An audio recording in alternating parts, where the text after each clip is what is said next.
Everyone, hope you all are doing well. Class 10th chapter metals and non metals में last video में हमने ionic compounds तक complete कर लिया था। आज की वीडियो में हम स्टार्ट करने लगे मेटलर्जी। मेटलर्जी होता क्या है? जो भी हमें मेटल निकालने हैं वो अर्थ के क्रस्ट में या इन्वायरमेंट में डिफरेंट फॉर्म्स में मिलते हैं। जैसे मेटल कुछ तो ऑक्साइड फॉर्म में मिलेंगे, कुछ कार्बोनेट फॉर्म में, कुछ सल्फाइड फॉर्म्स में, डिफरेंट फॉर्म में एलिमेंट्स एग्जिस्ट करते हैं। हमें करना क्या है, उसमें से मेटल को रिमूव करने। जो अर्थ में से हमें एक समझ लो रॉक की पार्टिकल, कुछ पत्थर जैसा मिल रहा है, उसमें से हमें मेटल अलग करना है। इस पूरे प्रोसेस को मेटलर्जी बोलते हैं। तो डेफिनेशन क्या होती है मेटलर्जी की? Process of extraction of metals from its compound. Metal के कंपाउंड में से मेटल को एक्सट्रैक्ट करना, निकालना, इसे मेटलर्जी बोलते हैं।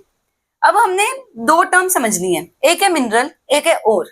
मिनरल क्या है? कोई भी एक ऐसा पत्थर समझ लो जिसमें से हम मेटल को रिमूव कर सकते हैं। मतलब उसके अंदर जो मिनरल है, मिनरल के अंदर मेटल किसी एक डेफिनेट प्रोपोर्शन में प्रेजेंट है, मेटल उसके अंदर प्रेजेंट है। तो क्या बनेगी definition? It is naturally occurring substance. कोई नेचुरली अकरिंग सब्सटेंस है जिसके अंदर मेटल यूनिफॉर्म कंपोजिशन में प्रेजेंट है, मतलब जिसमें मेटल प्रेजेंट है, चाहे वो किसी भी फॉर्म में हो। अगर बहुत ज्यादा रिएक्टिव एलिमेंट है तो वो कंबाइंड फॉर्म में मिलेगा। अगर बहुत ही लो रिएक्टिविटी वाले गोल्ड, सिल्वर, प्लेटिनम, वो हो सकता है इनर्ट या नेटिव अपने ओरिजिनल स्टेट में मिल जाए। अदरवाइज सारे एलिमेंट जैसे सोडियम क्लोराइड की फॉर्म में मिलेगा, जिंक कार्बोनेट की फॉर्म में, सल्फाइड की फॉर्म में, किसी ना किसी कंबाइंड फॉर्म में मिलते हैं। ठीक है, तो वो नेचुरली अकरिंग सब्सटेंस को मिनरल बोलते हैं। अब एग्जांपल, एल्यूमिनियम है, दो चीजों में मिलता है। एल्यूमिनियम बॉक्साइट में भी होता है, क्ले में भी होता है। बॉक्साइट का फॉर्मूला Al2O3.2H2O।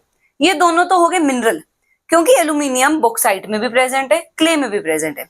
अब मुझे एल्यूमिनियम को अलग करना है। जब एल्यूमिनियम को अलग करना है तो जो मेरा खर्चा होगा ना, वो क्ले में से निकालने में ज्यादा होगा। इतना मुझे प्रॉफिट होने वाला नहीं है अगर मैं क्ले में से एल्यूमिनियम को रिमूव कर दूं। बट अगर मैं बॉक्साइट में से एल्यूमिनियम को रिमूव कर दूं तो वो कन्वीनियंट, प्रॉफिटेबल है। ठीक है, तो जिस मिनरल में से मेटल को निकालना प्रॉफिटेबल है, कन्वीनियंट है, इकोनॉमिकल है, उसे ओर बोलते हैं।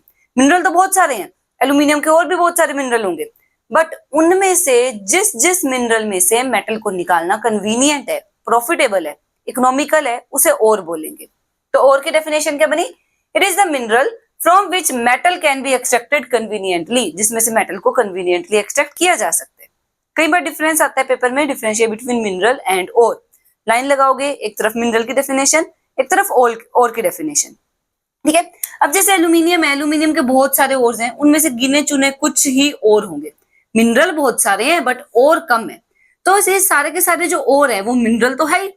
All ore are mineral but all minerals are not ore. हर मिनरल में से मेटल निकालना कन्वीनियंट नहीं है, इसलिए हर मिनरल को ओर नहीं बोलूंगी। ठीक है, तो ये लाइन ध्यान रखना, all minerals are not ore. सारे मिनरल्स ओर नहीं है but all ores are mineral. जो ओर है वो मिनरल तो है ही, उसमें एलिमेंट मेटल तो प्रेजेंट है ही, बस अगर प्रॉफिटेबल है तब उसको हम ओर बोलेंगे। एग्जाम्पल, एल्यूमिनियम के दो मिनरल्स हैं, क्ले और बॉक्साइट। बॉक्साइट में से निकालना प्रॉफिटेबल है तो बॉक्साइट इसीलिए और एग्जाम्पल हो जाएगा ओर का। क्ले और बॉक्साइट है दोनों ही मिनरल्स। अब एग्जाम्पल ऑफ और कौन कौन से मेटल्स हैं जो किस किस फॉर्म में एग्जिस्ट करते हैं? नंबर 1 एल्यूमिनियम, बॉक्साइट कर लिया Al2O3.2H2O। Copper iron pyrite CuFeS2। Zinc blende ZnS। सबसे ज्यादा क्वेश्चन पूछा जाता है सिनाबार का। सिनाबार किसका ओर है? मरकरी का, और मरकरी का सल्फाइड के साथ कंपाउंड है HgS। तो मरकरी का सिनाबार ओर है, याद रखोगे, what is ore of mercury? Cinnabar, और फॉर्मूला है HgS। सबसे ज्यादा इसी से क्वेश्चन पूछते हैं। आयरन के दो फॉर्म्स हैं, हेमेटाइट, मैग्नेटाइट। हेमेटाइट है आयरन 3 ऑक्साइड Fe2O3। कैसे बना आयरन 3 ऑक्साइड? देखो Fe लिखा, वैलेंसी +3, फेरिक है। ऑक्सीजन लिखा -2, क्रिस क्रॉस किया Fe2O3, Fe के साथ 2 गया, ऑक्सीजन के साथ 3, तो फॉर्मूला क्या बन गया? Fe2O3। ऐसे magnetite, magnetic ore of iron Fe3O4 है। Fe3O4 कैसे बना? आयरन का एक ऑक्साइड तो बन गया Fe2O3, दूसरा ऑक्साइड क्या होता है? आयरन के +2 स्टेट फेरस, ऑक्सीजन की -2, क्रिस क्रॉस करने पर FeO, ये दोनों कंबाइन कर दो। यहाँ पर 2 Fe, यहाँ पर 1 Fe, मिलाकर कितने Fe हो गए? 3। यहाँ पर 3 ऑक्सीजन, 1 ऑक्सीजन, कितने ऑक्सीजन हो गए? 4। मैग्नेटाइट का फॉर्मूला Fe3O4। और कैल्शियम जिप्सम में मिलते हैं। जिप्सम आपने एसिड बेस सोल्ट चैप्टर में भी किया था। क्या होता है? CaSO4.2H2O। 2 वाटर मॉलिक्यूल जब अटैच होते हैं जिप्सम बोलते हैं, हाफ वाटर मॉलिक्यूल जब अटैच होता है POP बोलते हैं। तो जिप्सम का कैल्शियम का और कौन सा है? जिप्सम। CaSO4.2H2O। अब आगे जो मेटलर्जी वाला पोर्शन है वो इस फ्लो चार्ट पर बेस्ड है, तो इस फ्लो चार्ट को समझ लेते हैं। सबसे पहले हमने क्या किया, अर्थ में से ओर निकाला। उस ओर में काफी सारी अर्थली इम्प्योरिटीज है, क्ले है, सैंड है, डस्ट है, उसको हमें रिमूव करना है। उस प्रोसेस को बोलते हैं कंसंट्रेशन ऑफ ओर या एनरिचमेंट ऑफ ओर, मतलब इम्प्योरिटीज को रिमूव करना। इसको रिमूव करने के 4 मेथड हैं, froth flotation, magnetic separation, chemical method, hydraulic washing. ये 4 हम पढ़ने वाले हैं कंसंट्रेशन या एनरिचमेंट ऑफ ओर टॉपिक में। अब इस स्टेप के बाद हमने क्या करा, अर्थली इम्प्योरिटीज को रिमूव कर दिया। अब हमारे पास जो मेटल्स है वो 3 कैटेगरी में डिवाइड हो जाते हैं। फर्स्ट कैटेगरी है हाईली रिएक्टिव की, सेकंड है मीडियम रिएक्टिविटी वाले, थर्ड है लो रिएक्टिविटी वाले। जो हाईली रिएक्टिव है जैसे सोडियम हो गया, सोडियम कैसे अवेलेबल होता है, NaCl की फॉर्म में। हमें क्लोरीन अलग करना है, मतलब इसकी करी जाएगी रिडक्शन। रिडक्शन इलेक्ट्रोलिटिक होती है, इलेक्ट्रोलिटिक मतलब इलेक्ट्रिसिटी की प्रेजेंस में इलेक्ट्रोलिटिक रिडक्शन करके मेटल को प्यूरिफाई किया जाता है। ये तो हो गया हाई रिएक्टिविटी वाले। अब जो मीडियम रिएक्टिविटी वाले हैं ना, वो नेचर में 2 फॉर्म में मिल सकते हैं, या तो कार्बोनेट या सल्फाइड। सपोज करो जिंक है, जिंक कार्बोनेट की फॉर्म में है या जिंक सल्फाइड की फॉर्म में है। मुझे क्या करना है, जिंक को अलग करना है। जिंक को अलग करना है कार्बोनेट से या सल्फाइड से, इतना आसान नहीं होता, पहले उसको ऑक्साइड में बदलना पड़ता है। ऑक्साइड से मैं इजिली जिंक को रिमूव कर सकती हूँ। याद रखना, कार्बोनेट और सल्फाइड पहले उसको कन्वर्ट किया जाएगा ऑक्साइड में, क्योंकि ऑक्साइड में से मेटल को रिमूव करना आसान है, ना कि कार्बोनेट और सल्फाइड में से। तो सबसे पहले कार्बोनेट और सल्फाइड दोनों को उसके ऑक्साइड में बदलना है।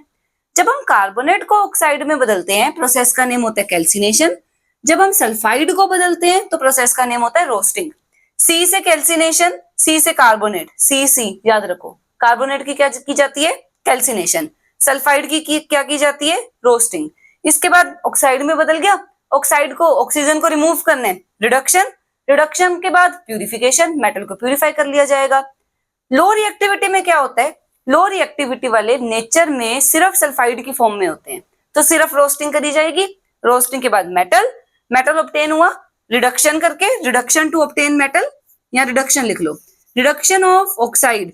ऑक्साइड की रिडक्शन की, हमें मेटल मिल गया, उस मेटल को कर दिया प्यूरिफाई। यहाँ पर आएगा रिडक्शन ऑफ ऑक्साइड।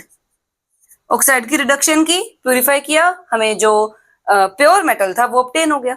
तो इस प्रोसेस को बोलते हैं पूरा का पूरा मेटलर्जी। इसमें हमने आगे जो टॉपिक्स करने हैं वो हम स्टडी करेंगे हाईली रिएक्टिविटी वाले मेटल के बारे में अलग से, फिर मीडियम रिएक्टिविटी वाले, लो रिएक्टिविटी वाले, कि किस किस स्टेप से कैसे कैसे मेटल को सेपरेट किया जाता है फ्रॉम इट्स कंपाउंड। ठीक है, सो आई होप आपको ये टॉपिक समझ आया होगा। थ्योरेटिकल है, कोई रिएक्शन ज्यादा नहीं है, सिर्फ जो भी रिएक्शन है वो आपने लर्न ही करनी है। थ्योरेटिकल टॉपिक है, इजिली कर लोगे। सो आई होप आपको आज का टॉपिक समझ आया होगा। अब मिलेंगे नेक्स्ट वीडियो में, टिल देन हैप्पी लर्निंग।